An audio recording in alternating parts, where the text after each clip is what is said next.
Joining us now in an exclusive interview is Aurora Cannabis CEO Miguel Martin. Very good afternoon to you, Miguel. Thanks for joining us. Thanks for having us. What is your expectation in the year ahead in terms of rule changes, legal changes in your industry? Do you think you'll get something federal, or is this a case of hoping that more states legalize it? Oh, well, it's a great question. I think it's sort of both. You know, prior to the Democrats taking over in the Senate, I would have told you the States Act probably had a greater likelihood. But now with the Democrats, I think the MORE Act, which really opens up interstate commerce, obviously, has a greater likelihood. So we're bullish on that. But your comment on the states one is a very astute one. You know, we're really getting to the tipping point. We had 5 states pass comprehensive legislation on cannabis. Obviously, Governor Cuomo in New York has made some recent announcements. And so we're very close to that tipping point where you have enough economics, enough states that we're going to see momentum. And I think that's consistent with also what we're seeing globally, in key markets for us like Israel and Western Europe. Well, I was going to move on to that in terms of international markets. I guess large parts of Western Europe still a long way behind the situation in the U.S. What is your outlook on a 2-year view for Europe?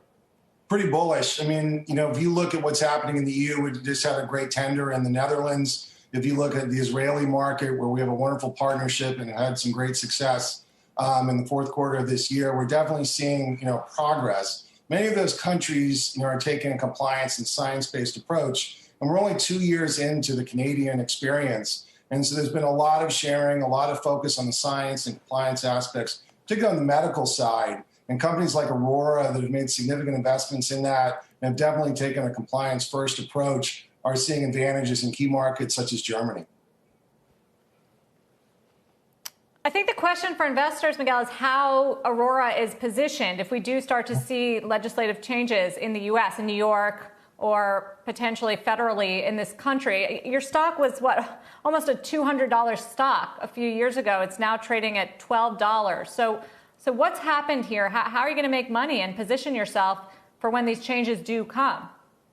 Well, I mean, listen, there's no question there's been a massive reset in the cannabis companies. If you look at how they were valued, look at what everyone expected, it's dramatically different. And our company has had a tremendous transformation.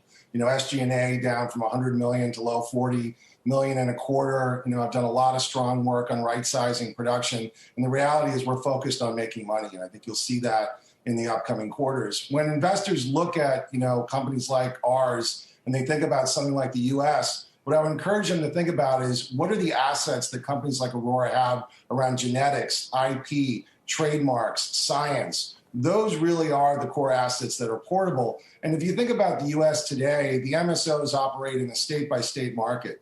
There's no question that the FDA, which is very close to Health Canada, will enact a structure that will look a lot like the Canadian environment. And it's companies like Aurora that have been successful. We are the #1 medical company in Canada that will do exceptionally well in the U.S. because we're the only, companies like that have had that experience. But I guess what I'm wondering really, just to get to the heart of it, Miguel, is if you need a partner to enter the U.S. market. We just saw that this big merger with Aphria and Tilray. We talked to Irwin Simon about it. And that's a big bet on the U.S. Do you need to do that sort of consolidation as well? I don't think so. I mean, if you look at, us going into other markets, we haven't needed a partner. I understand the U.S. is a bit different. If we need a partner, we'll be in a position to be able to do it. I think what is important is that the assets that Aurora have will be incredibly attractive, whether that's through a partnership and getting more value through that partnership, whether that's through M&A where we get more value because of our experience, or in a lot of different ways. I mean, there's a lot of ways to monetize the Canadian experience, whether that's IP, genetics, trademarks, brands, compliance. And so we'll be in a great position. The other comment I'll make is we have the #1 ranked CBD business in the U.S. with over 23,000 stores. So while there's a lot of talk about THC, the non-THC bearing cannabinoids will have tremendous economics when the FDA gets through their science-based process. So I think we're well positioned regardless of how the U.S. heads up. Miguel, thanks so much for joining us. Much appreciated. Thank you very much for having us. We appreciate it. Shepard Smith here. Thanks for watching CNBC on YouTube.